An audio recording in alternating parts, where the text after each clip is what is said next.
Broadcasting live from New York, you are watching The Fix. It's about people, problems, and perspectives. I am Ohimaya Maize, your anchor on the show. Let's begin.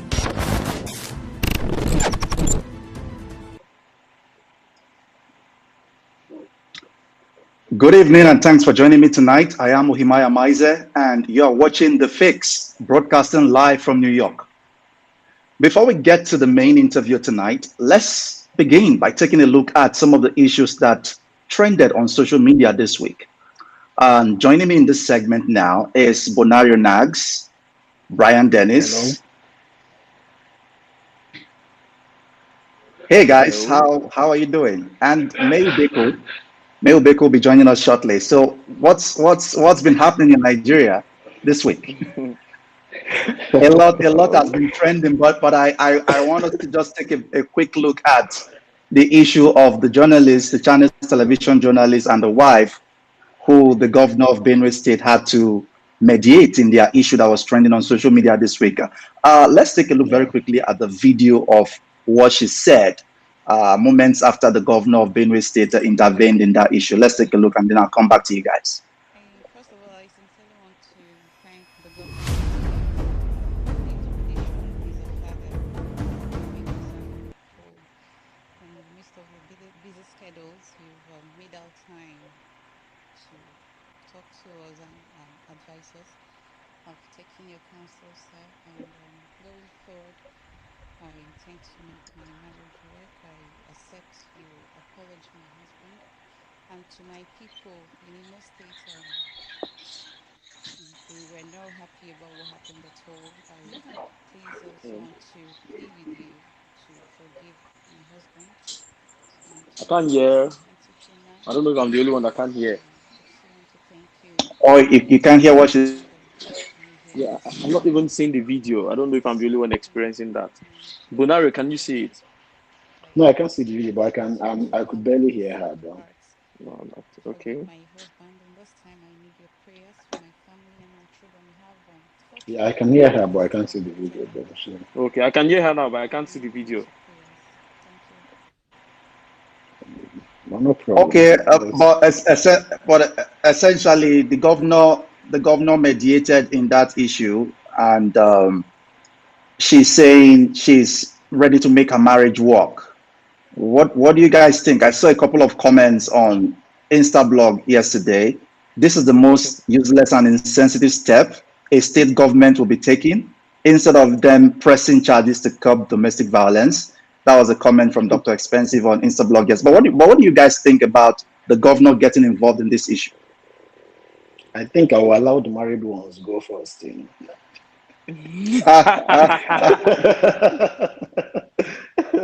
Well played, Bonari. Well played.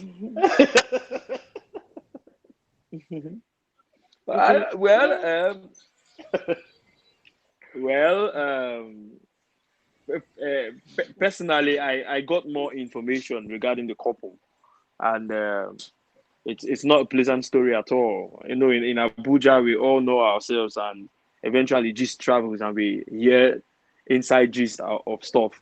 So the truth is that both the husband and the wife have been abusing themselves, and from the information that we got, it's more like the man has been the man has been the major victim actually.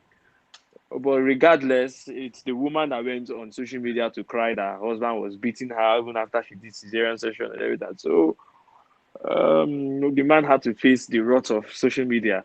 But the governor intervening, I think that if he has the information that I have, then he should know that eventually one of them will kill the other person one day, because even from their neighbors and people that have been saying stuff like they are always fighting.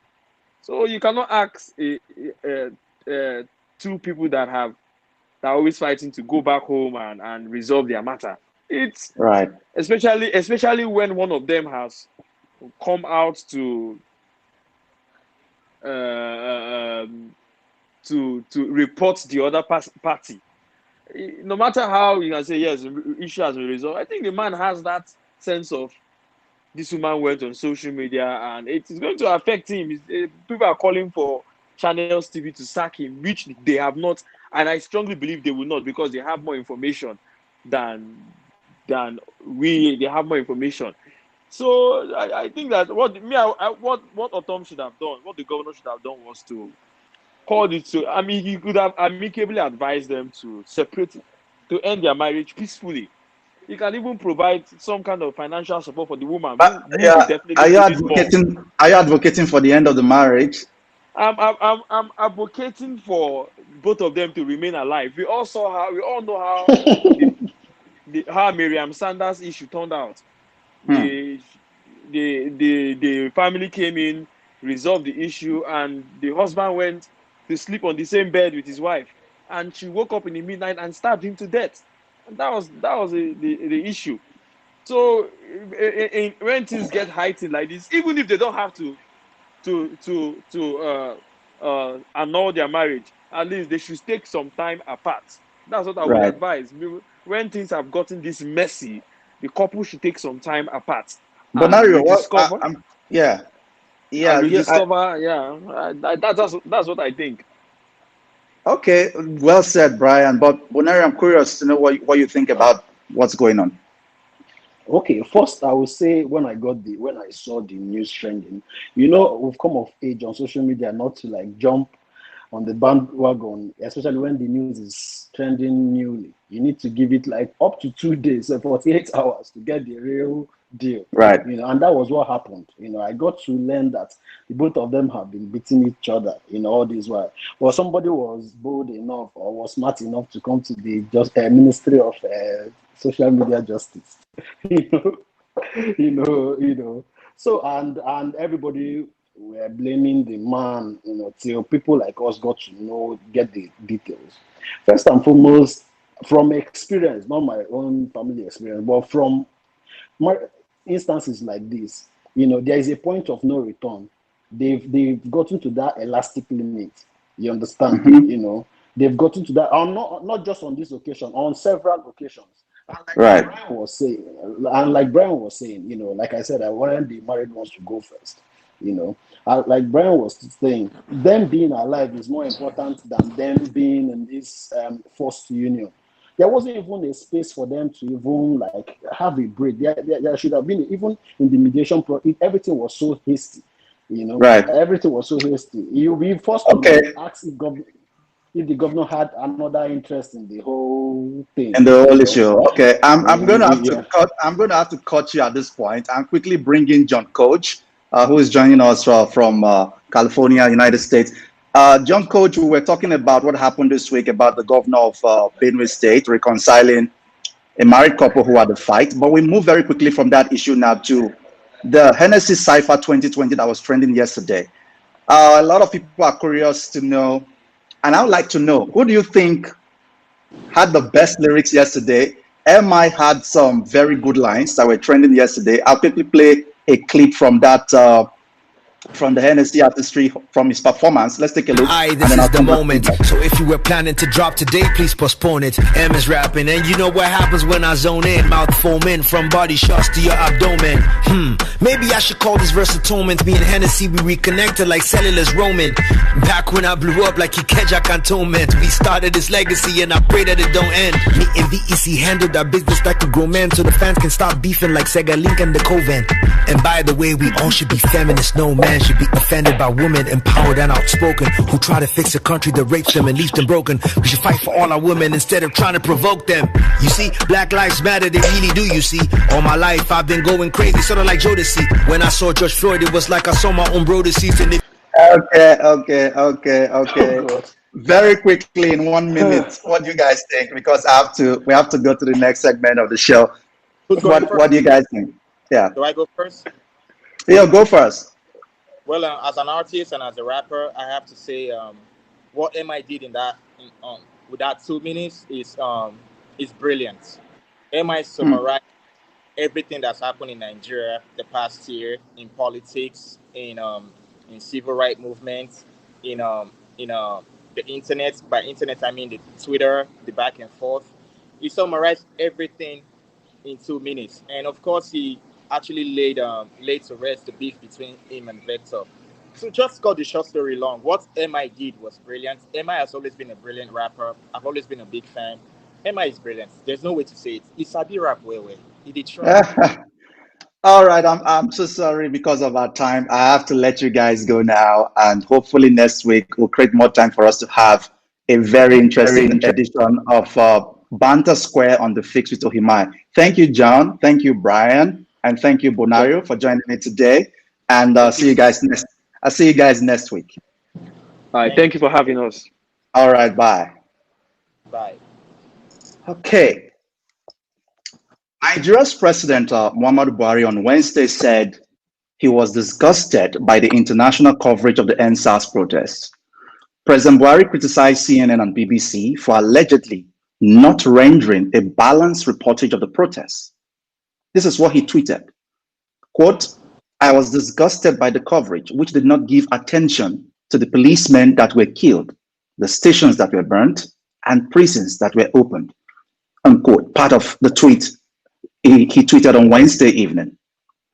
In the wake of the NSAS protests, which erupted across major cities of Nigeria last October, Nigerian security forces opened fire on peaceful protesters in Lekki, in the country's commercial capital of Lagos. At least 12 people were killed in that incident, according to Amnesty International. The massacre provoked widespread condemnation, both at home and abroad. Yesterday, as the world marked the International Human Rights Day, a number of activists, politicians, and celebrities connected to the Black Lives Matter movement wrote to President Buhari demanding justice for those allegedly attacked by police and who were jailed for taking part in the NSAS protests. In the letter signed by co-founder of Black Lives Matter, Opat Tumeti, singer Alicia Keys, actress Kerry Washington, climate activist Greta Thunberg, and 62 others, the group called for the ban on peaceful demonstrations in Nigeria to be lifted and to allow Nigerians to exercise their constitutional right to protest. Already there are talks about a second wave of NSAS protests in Nigeria. On Tuesday, a group known as the Northern Youth Leaders Forum said it will mobilize youth in 19 northern states and Abuja to resist the second wave of the NSAS protests. The group also alleged that the second phase of NSAS is an attempt to pave the way for a military coup and possible disintegration of the country. Meanwhile, Nigerian authorities have said that they will not allow the recurrence of NSAS protests. But would there have been any need for this second wave of NSAS if the Nigerian government did not mismanage the protests in October? My guest tonight is Salihu Tanko Yakasai. He is a special advisor on media to Umar Ganduje, the governor of Nigeria's northwestern Kano state. In October, Yakasai was suspended by the governor for criticizing President Buhari's handling of the NSAS protests. Tonight, he joins me to discuss recent developments in the country, from the rising wave of insecurity to marches arising from the NSAS protests. Thanks for joining me tonight, Salihu.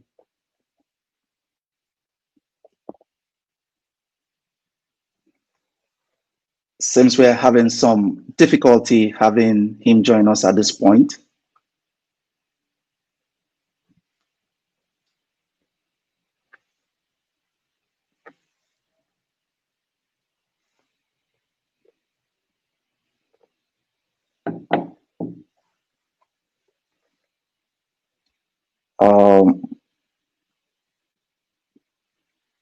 Okay, I had Salihu moments ago on set with me here, but I think he'll be joining us shortly. But essentially, while we wait for Salihu, these are the issues that have been going on social media about the second wave of the NSAS protests. President Buhari has said that he doesn't want the protests to happen anymore, but Nigerians have gone on the streets. Just last week, we saw people in Abuja and in Lagos coming out to protest.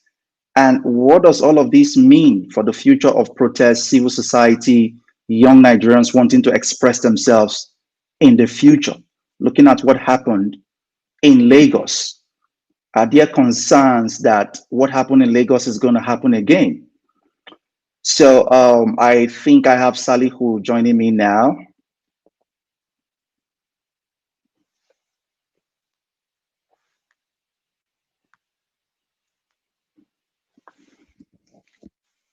Can you hear me? We lost him again. We're having trouble with our internet. Okay, I think he's here now with me. Hi, Salihu. Good to have you on the show Hello, tonight. thank you so much for having me, and hello, everyone.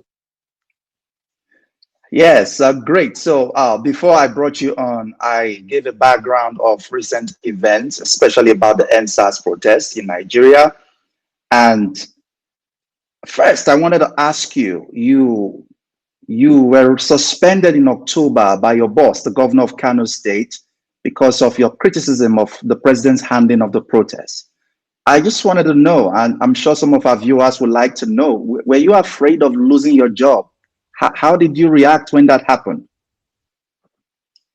Well, I wouldn't say that I was afraid. Perhaps I can't really say what I was expecting, because I think it was a spontaneous reaction. I didn't wake up.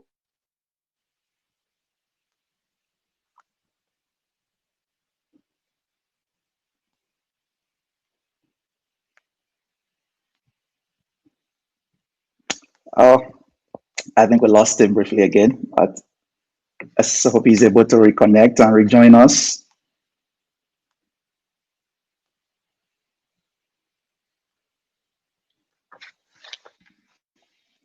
Hello, Salihu, can you hear me?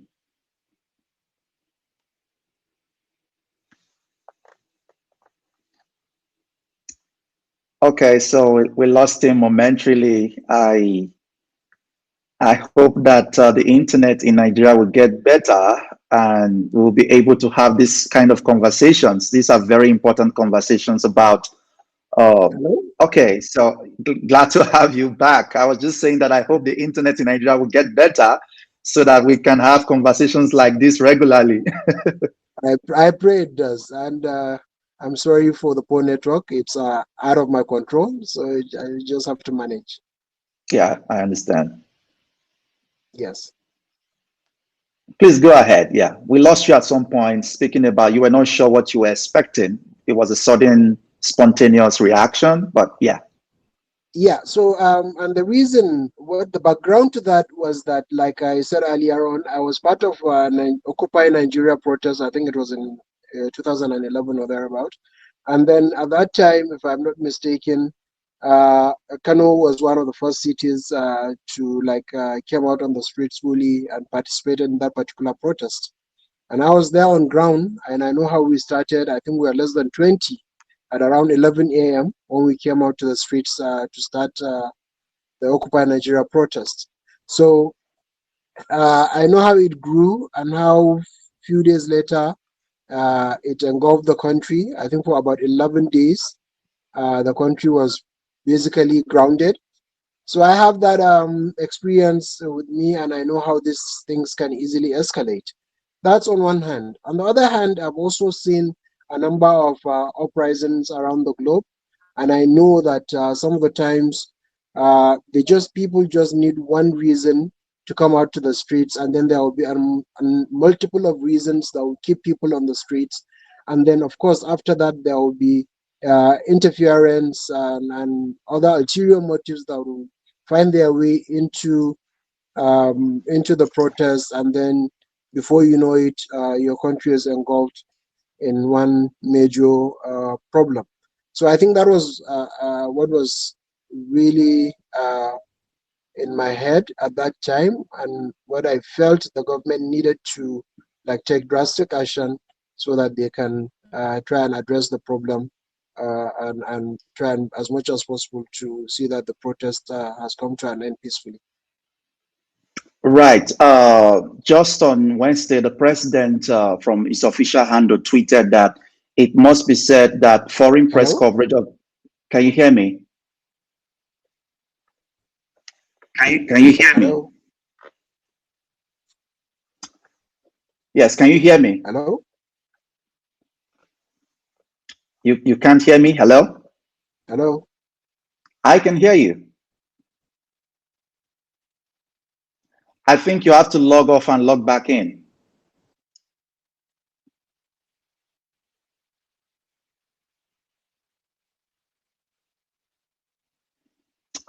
Okay, we lost connection again, and we're having challenges tonight connecting with Salihu. I hope that we can reconnect with him shortly again. He couldn't hear me moments ago. Let's hope that he's able to reconnect.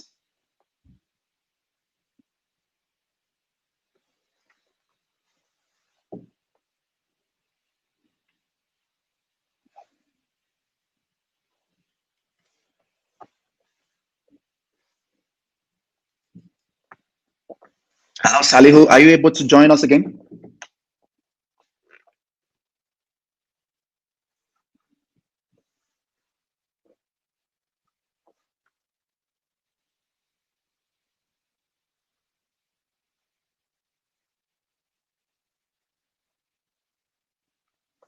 Okay, so if you're just joining us, you're watching The Fix with Ohimai, and I've had Salihu Tanko Yakasai as my guest tonight. He was with us moments ago, but we've been having some challenges having him continue the interview, and hoping he's able to rejoin before we close tonight.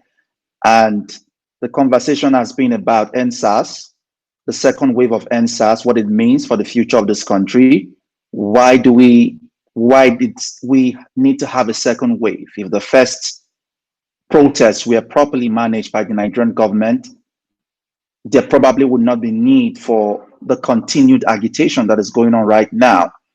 These are some of the issues we are looking at tonight. Just yesterday, a group of activists and politicians and celebrities in the United States wrote a letter, an open letter to President Muhammadu Buhari in commemoration of the International Human Rights Day, which was yesterday. And they were basically making some demands to the administration to allow peaceful protests to happen, to release people who have been arrested because they participated in NSAS, unfreeze their accounts that have been frozen. And these are the demands that they were making in that open letter to the president yesterday. And it's very interesting because under the Constitution of the Federal Republic of Nigeria, protests are guaranteed. So when the government says they will not allow anything like NSAS protests happen again, it goes contrary to the provisions of the Constitution.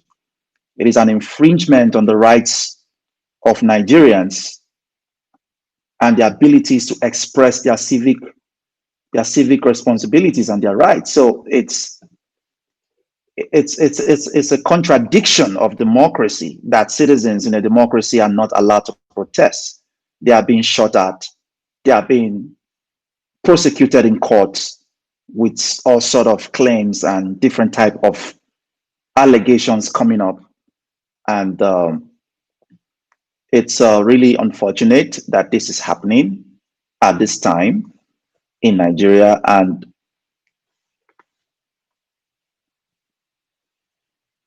I'm hoping that Salihu is able to rejoin us, but it looks like he's having technical troubles with joining us for the show tonight.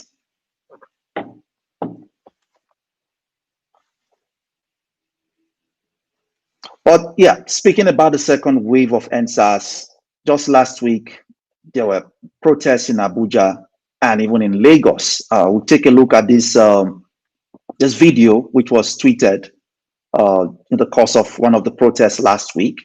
Let's take a look at that very quickly.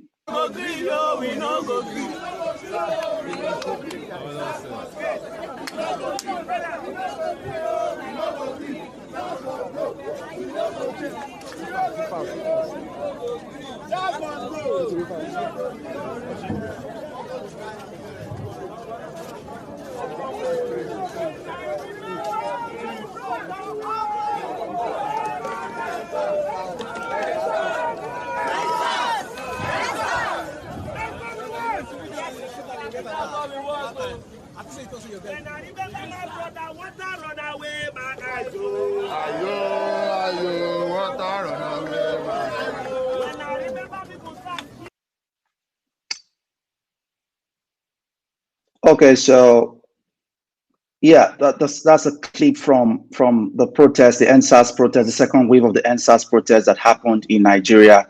That was a scene from Lagos that was captured by that Twitter user last week. But yesterday, like I said, a group of celebrities in the United States who are associated with the Black Lives Matter movement wrote an open letter to the Nigerian president, Muhammadu Buhari, and they had 4 demands that they made in that letter. I'll go through those demands very quickly. They say release all jailed protesters, activists, and journalists. This must include the reinstatement of their passports, bank accounts, and all confiscated government IDs. Hold all military, security, and intelligence officers or personnel found responsible for the killings at Lekki Tollgate on October 20, 2020, and around Nigeria throughout the protests accountable, whether for providing the order for brutality or engaging in the actual shooting, all must be held to account. And the third demand in that letter is permit a transparent investigation by independent human rights monitors into the actions that led to the killings at Lekki Tollgate and publish all findings in nationally and internationally accredited media broadcasts.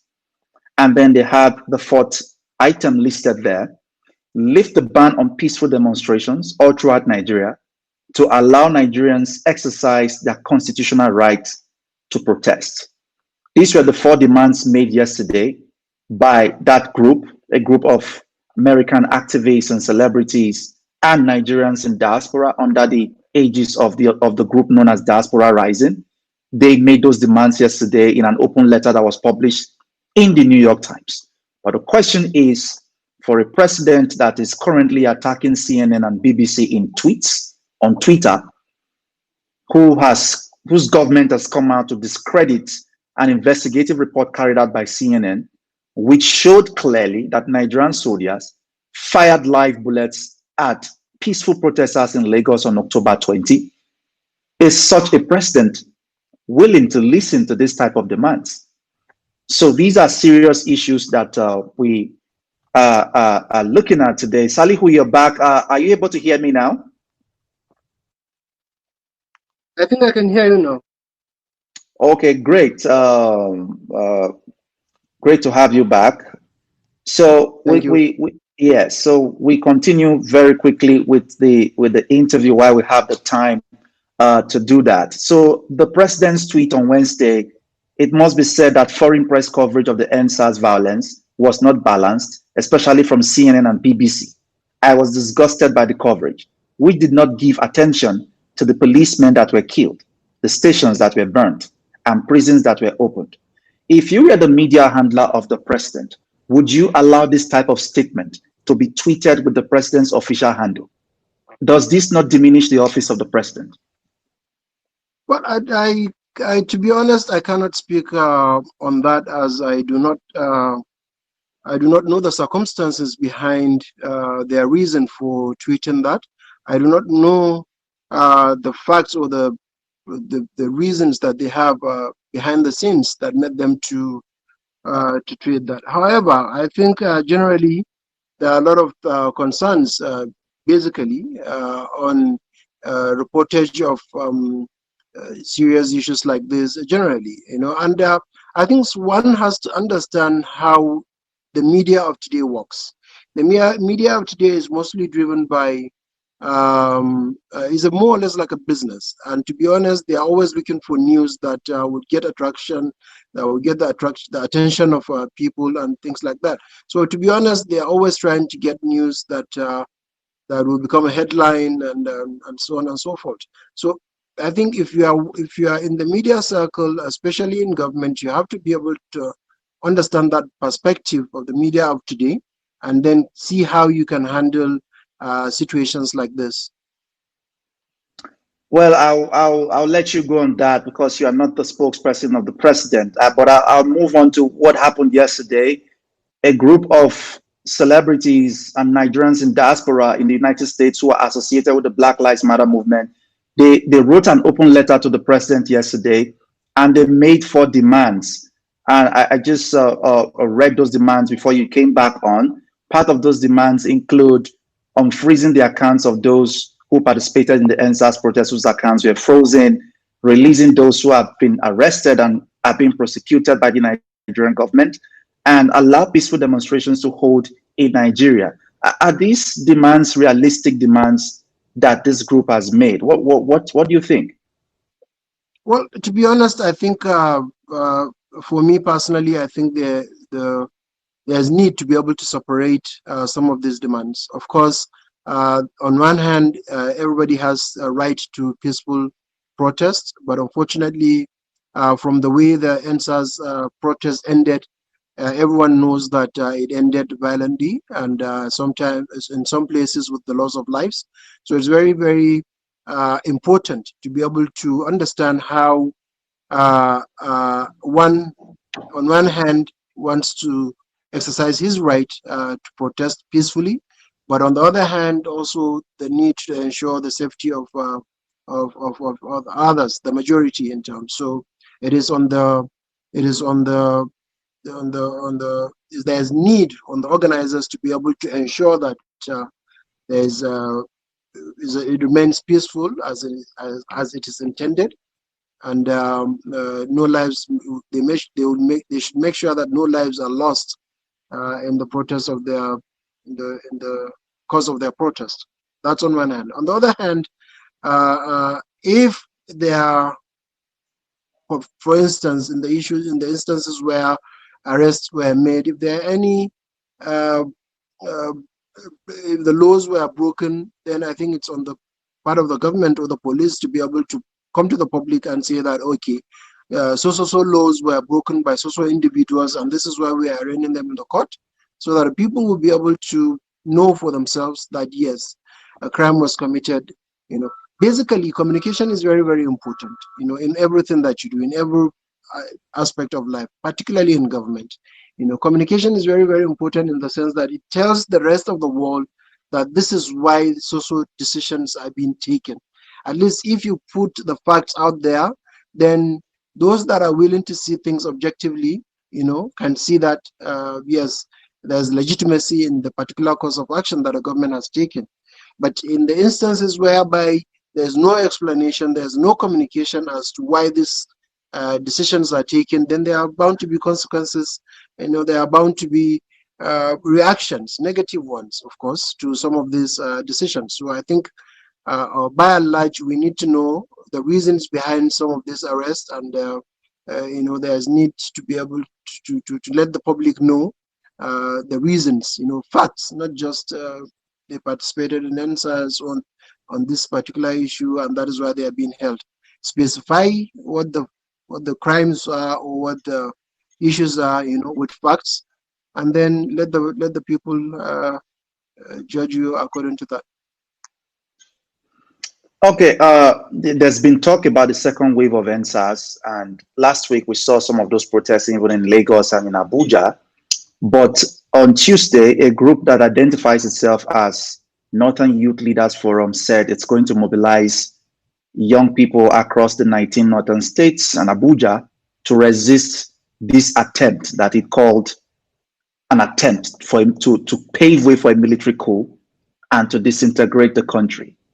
Is that what the NSAS protest is about? What's your take on this? My take is that NSAS protest means a lot to a lot of people, to a lot of other groups. You understand? There are those that have the legitimate concerns, which is the main reason behind the protest. That is to end police brutality in some, in especially in the south, where the SARS have been known to go a little bit overboard in some of their activities. So you have that the main group that are behind that particular agitation to end the SARS. Then you also have, on the other hand, others that have other grievances that are using the platform of NSAS to come out and protest and demand for change in that particular issue that they are promoting. Then, of course, you have to some extent, the criminal elements that are using that to cause mayhem, particularly the hoodlums and the thugs and what have you. So, as you can see, there are a lot of interest in the NSAS protest, and by and large, I think it's because of how successful how successful the protests have been across the nation. So, of course, a lot of people see it as an avenue to come with their own agenda and try to find a space in it to push for that agenda. So, I am a bit worried that the issue is being put between it's a conflict between the South and the North. I think that's the dangerous path to take, Right. knowing the history of Nigeria and how uh, easily ethnic crisis and religious crisis tend to escalate. At the end of the day, once it's made about the South and the North, then the whole essence of the entire agitations, whether be it end police brutality and corruption and bad governance, whatever legitimate reasons out there, once you try to make it about the South versus the North, then it takes a completely different dimension that none of us would want to see it take that, because you know how things are, and it can easily escalate and turn to something that we all would not want to see. So I think let us focus on the issues. Let us try and remove sentiments. If the northern group feels there are some particular issues that they feel are out of the scope of the NSAS, let them highlight them and address them so that the organizers or the promoters of the NSAS movement can be able to see those issues. Maybe there are things that they can do differently so that that complaints can be addressed. But I seriously urge all not to make it ethnic or religious, not to give it that correlation. Yeah, I can hear you loud and clear, but it seems your video is frozen. So can I have you just log off and rejoin again? Okay. Yes, please. I can do that. Okay, thank you.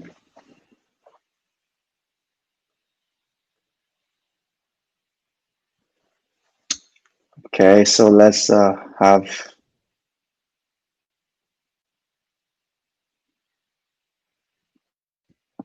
Okay, now I can see you. Yeah. So let's take a break from NSAS and talk about the Zaba Marine massacre, where at least 70 Nigerian farmers were brutally murdered by Boko Haram. You tweeted about that incident when it happened. You were very displeased with what happened. You said someone at least should have been fired. But what would you have done differently if you were the president? I think that's a difficult question that I think no one can answer. I'm not the president, and I'm sure in the immediate near future, I won't be the president. But I think my concern with the daily loss of life that we are seeing in the country, particularly in northern Nigeria, is very alarming. We have become numb to these killings. It has started getting to a point whereby you don't feel a thing anymore. 10 people died, 20 died. You don't feel a thing anymore. Right. I think the humanity in us need to react. Especially the way that the Zabarimari massacre was carried out. They were slaughtered. It's devastating. It's heartbreaking to even think of it. As a Muslim, it's a religious right to slaughter the ram during the Eid period, but I find it hard to do. I am not cut out for that. And then for someone for someone like me that can do that, and then to imagine that over 43 people have been slaughtered like rams, and we saw photos and of them with their heads on their chest or on their backs. I mean, you got to move. You got to like talk. You have to ask, where are those that are supposed to take to provide security? Where are they? How can this thing happen? And it's not just one time thing. There are different times and different occasions where a number of people have been murdered. So it falls on us, to ask these questions. There's need to protect the lives and including the properties of the citizen, and this falls clearly on the government and those in charge. So this is what made me to post that, and I think it's sad. It's really sad that nothing has been done. There are measures that perhaps they've taken behind the scenes, but it's just sad. It breaks my heart to even talk about it, to be honest. Yeah, I know.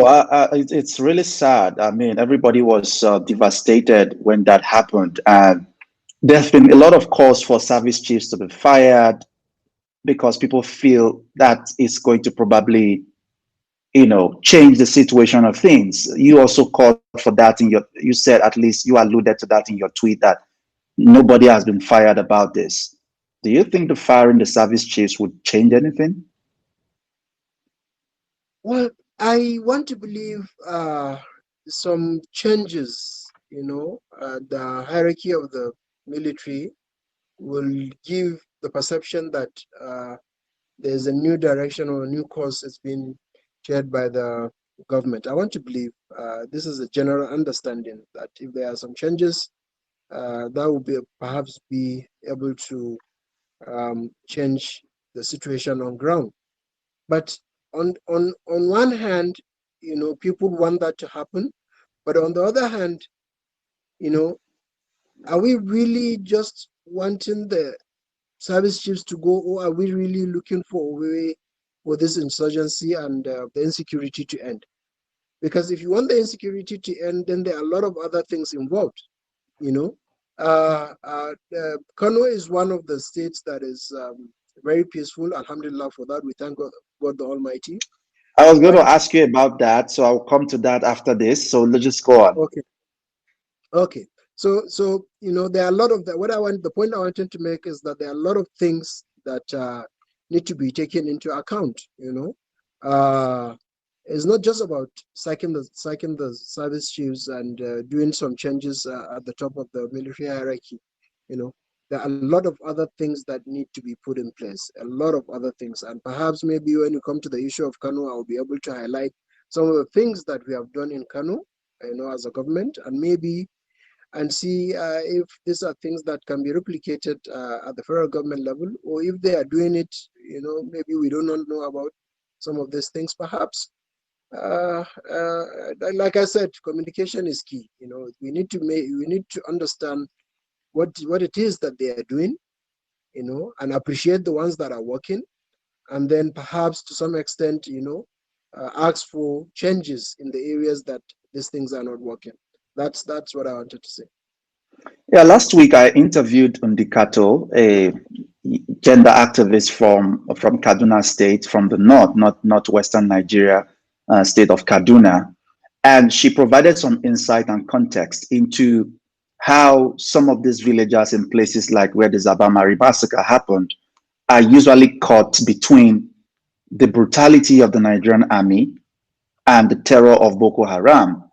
Let's take a look very quickly at what she said in this Nigerian video. soldiers are trained to fight wars, but they are not trained to protect Nigerians. They are trained to shoot. They're very proud of it. Very, very proud of it. I've not seen a soldier in Nigeria that would tell me, you know what, my duty is to my nation and to protect what. No. They are trained to fight wars, but they're not trained to protect Nigerians. In fact, if we're in their way, we're dead. Any little thing, like there's such glee with how they refer to the opportunity to brutalize us. So my point is that at the end of the day, Nigerians don't think that this looks out for them. Right. Nigerians in this area have faced almost equal brutality on both ends. So they now have to negotiate to leave. Okay, Boko Haram, you say you want taxes here. I beg, we'll pay. We will not tell the soldiers you were here, please. We will just mind our business. Just leave us alone. When the soldiers come, please just leave us alone. Thank you. And they've learned to manage it like that. And every now and then, despite towing that careful line, they still fall casualty. So So just to summarize, yesterday the New York Times also in a report seemed to corroborate what Undikato said on this program last Friday. But how complicated is this situation of having the army brutalizing the people and Boko Haram terrorizing them, and these people being caught in between. Because if this issue is going to be resolved, then issues like this actually need to be looked into. Well, first of all, I do not subscribe to the notion of generalization. You know, we might have some bad eggs in the military, but I know a lot of great soldiers that are sacrificing their lives daily for us to be safe and be kept safe. So I do not subscribe to the notion of generalization. Of course, there might be a few cases whereby, uh, you know, the army, are engaged or are caught in such brutality and what have you. But I do not subscribe to the notion of generalization, and that's on one hand. On the other hand, we've also had of instances whereby this the people also are sometimes accomplices in this insecurity. You have people that are sometimes providing information to the insurgencies. I'm not saying generally like in everybody, I'm just giving an example. There are instances where you have people that are giving information to the terrorists and aiding the insurgency, and the army has gotten, or the security forces in general have gotten some of these cases. So just trying to explain that some of these things also uh, give the army, a sense of a worry. It makes them to become suspicious of a lot of things that are happening. You never know who is a culprit. You're always on alert, not knowing if someone is an accomplice or if he's innocent. They operate in an extremely difficult terrain. I think it is important for us to understand that. Having said that, there's need for proper some of the activities that the army are engaged in are not something that they've been trained for. You understand? We have army personnel now mounting roadblocks along major highways, things like that. So there is need for general overhaul of what the Nigerian army is made of. There's also the issue of overstretching the army. These are legitimate concerns. There's also the issue of corruption in the army as well. Some of the junior personnel are complaining that the entitlements are not getting to them. There is the issue of lack of weaponry. Sometimes the insurgents have more sophisticated weapons than the army. So all these things put together, are issues that we need to holistically look at and find lasting solutions to them. It's something that demands the government to take in holistically and work towards resolving them. If not, you're going to have too many issues at one hand. If the morale of the army that are in the front line is extremely low, then you are bound to have the result that we are having. I remember at the inception, the beginning of this government, things were really on the right track. There was incentives, there was motivation. I don't know what happened afterwards. Couple of years after that, all that seems to be lost. So we need to ask ourselves, what is it that they did then that gave us that sense of victory? I remember at one time that the army staff said we've technically defeated Boko Haram, and that was the general feeling that there were no longer attacks. I remember when the people of Borno went out to perform their Eid prayer for the first time in how many years. These are success stories that we have seen in the past. But after that, things began to deteriorate again, and now they are taking a dive for the worse. So these are the things that they need to look into holistically. And I'm in government, and the reason why I keep saying is that before I get into government about 5 years ago, I have a completely different perception of what government is or how it works. But then I got in and I understand the intricacies involved in governance. So it is not as simple as people from the outside look at it. It's not that easy, you understand? And it's not also easy for the government to take some of the decisions that they take, you understand? But like I keep saying, communication is key. We do not expect you to come and tell us step by step, one by one, what you are doing, but try to make the people understand the process that you're doing, you understand? So that let them have that hope. Without hope, people, there won't be even humanity, because it is hope that keeps people alive. If people are hopeful that there is hope, let me give you an example of someone that is doing something and which has given people that hope. The governor of Borno State, you know, I keep saying that it's not his responsibility. He does not control the security forces, but he's always showing up. You understand? That is leadership. He shows up, he comes out, he goes to these places, he goes to his people, you understand, without even telling us the A and B and C of what he is doing. At least people are seeing it and they're appreciating the efforts he's putting into it across the divide. People in the south and people in the north, they are all appreciating the efforts that he's making.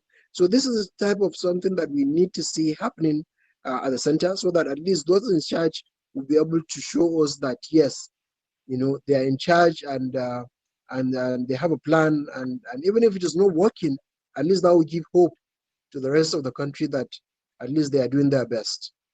Yeah, you spoke up as someone in government, and I'd like to know, is there something that northern elites and even state governors particularly can do to support the federal government beyond the condolence messages that they share among themselves anytime incidents like this happen?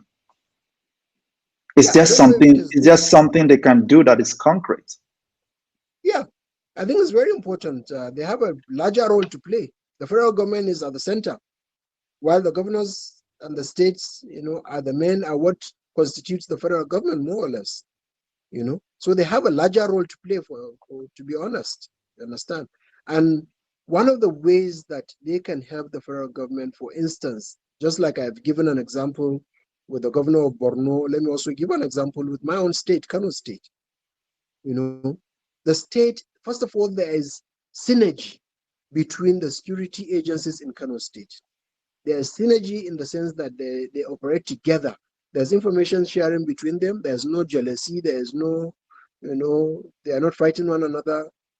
They work together. And this is one of the key to the success of the peaceful coexistence among Kano people. And so that's one. Then there's also something that the people in the state, really are helping the government with. That is information gathering. Understand? At the grassroots level, the people are cooperating with the government and security agencies and providing information. Sometimes, even before any crime is committed, you know, the security agencies are informed and they step in and take the necessary action. I can tell you that a lot of the cases, if not almost 90% of the cases of kidnappings, the few times that we have them in Kano, were apprehended. You know, were apprehended because people provided the necessary information. You know, we've had instances whereby So even if I kidnappers. hear another thing you're saying, sorry to cut in, you're saying it's like Kano has a sense of community that is not in other places. Yes, I think there is that sense of working together in harmony. No, not just between the different stakeholders. I know that everywhere my governor goes, he asks people to cooperate with the security, and he also pleads with the security to to to be a bit welcoming to the people, so that they can be able to feel safe coming to them and providing the necessary information. I wanted to say that we've had instances where kidnappers operated elsewhere outside of Kano and then brought their victims to Kano to hide, because perhaps it's a very big city. But they ended up being apprehended by the security forces because of what I've been saying in the past. So this is the type of help that states can render to the federal government to make its work easier. Another thing that I know the state government in Kano State have done is to help the security forces with some of the things they need to operate. I can tell you that there's a vehicle tracker that the state government bought worth over 400 million naira, one vehicle. It's used for tracking kidnappers. You know, the government bought it, donated it to the state, to the police, the DSS, and it's in operation now. And it has been in operation, and sometimes, you know, it's being taken out of Kano, you know, to be deployed in other states to assist them in their own cases. I know that currently now the state government is installing CCTV cameras and things like that. So even the state government is complementing the efforts of the federal government in equipping our personnel so that they have the necessary tools to operate, because they operate in our states. You know, provision of vehicles. You know, they are one of our major forests, that is the Folgore forest, which is the one that extended to Kaduna and up to, I think, Niger State. At the end of the Kanu forest, we are building a over 500 million naira army training ground for the Nigerian army to come and to put their soldiers. So you're So saying this is all these things are not happening in other states like Kaduna and Katsina. So these things are not happening in those places? If they are happening, I think, to be honest, in me, I haven't heard of them. If they are trying their best in that regard, I think they need to let them. They need to tell the world that yes, this is the efforts they are doing in complementing the federal government in this regard, the security forces in that regard. And I also want to classify on the different nature of the insecurities, particularly in some of these states that you mentioned. You understand? While that of Katsina and to a large extent Zamfara is the issue of banditry, that of Right. Kaduna is a little bit different, because of course they have the issue of the banditry as well, but also have religious crisis and ethnic crisis as well between southern Kaduna and the northern part. So that Mhm. also makes it a bit different than that of Kano. So what you do in solving the problem in Kaduna might not necessarily be the same strategy in solving that of Katsina State and maybe Zamfara to a large extent. And what you have in Borno is also totally different from the states that I've mentioned. So it seems to me that Kano State is just lucky. It's not because the government is doing anything special. Kano State is lucky Well, not to have these issues, these well, traditional, cultural, and socio-political realities that other states have. not necessarily. Yeah, we are lucky, Alhamdulillah. Like I said, we thank God because we are always praying for peace to continue to reign in Kano. But if you know the history of Kano, how many times have we had religious crisis? How many times have we had ethnic crisis in Kano? We were used to having crisis, but we don't have them anymore. I think for the past 5 years since Ganduje came into office, we've not had one major crisis in Kano, whether religious or ethnic. You know, that tells you that the government is doing something right.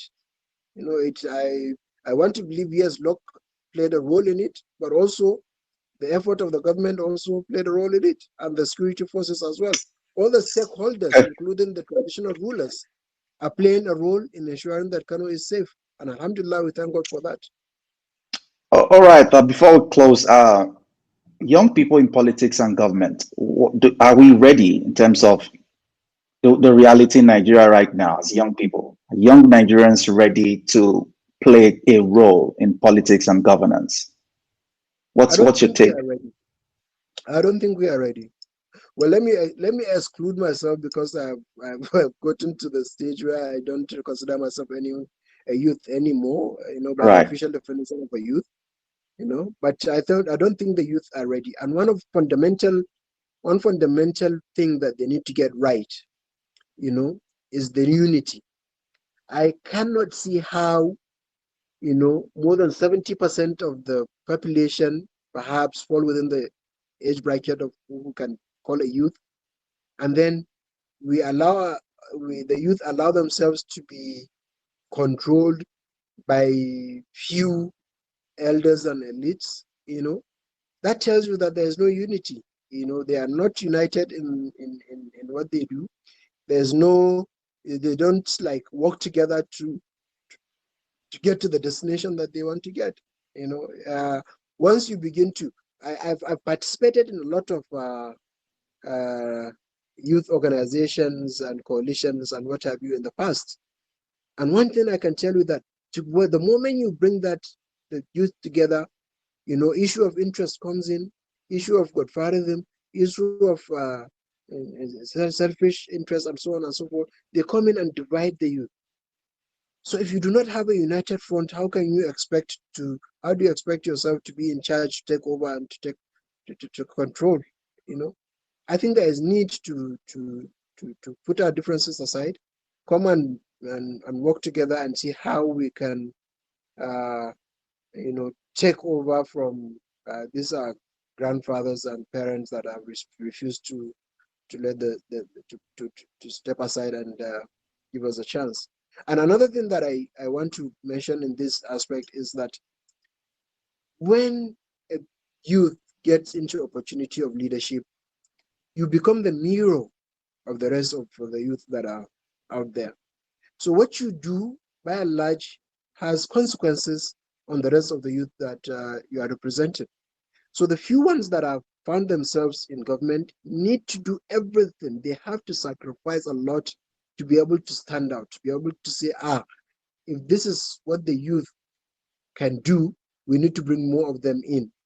But unfortunately, it's not always the case.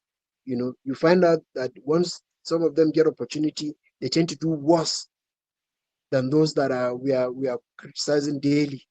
So if that's the case, then what's the difference between the older generation and the younger generation? There's no difference. At least the elder generation have more experience than the youth, and experience is one of the fundamental prerequisites of leadership. So I think it's important for the few that are in to be able to define what the youth leadership or youth in the position of authority, means to the rest of the youth, and it's important to set the right tone and the right image for others to say, okay, let's give more and more a chance. All right. Thank you so much for joining me on The Fix with Ohimai tonight. And sincere apologies to our viewers for the technical glitches with trying to connect with Nigeria. It's one of the challenges we have to grapple with in terms of internet connection. I hope that things get better with the internet in Nigeria and we won't have to go through some of these issues again. Once again, Salihu, thanks for joining me tonight. Thank you very much for having me, and thank you everyone for listening. All right, bye. And yes, that's how we close the show tonight on The Fix with Ohimai. Please join me next week, Friday, 7 p.m. GMT +1, 1 p.m. ET. I am Ohimai Amaize, and have a great weekend.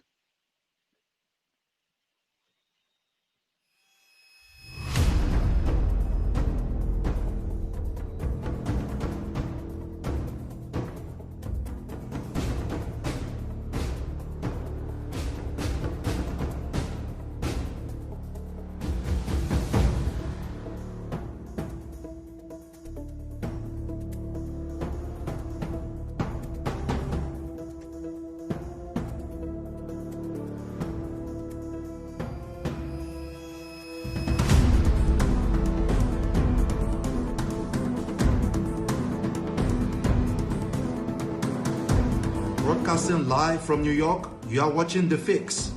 It's about people, problems, and perspectives. I am Ohimai Amaize, your anchor on the show.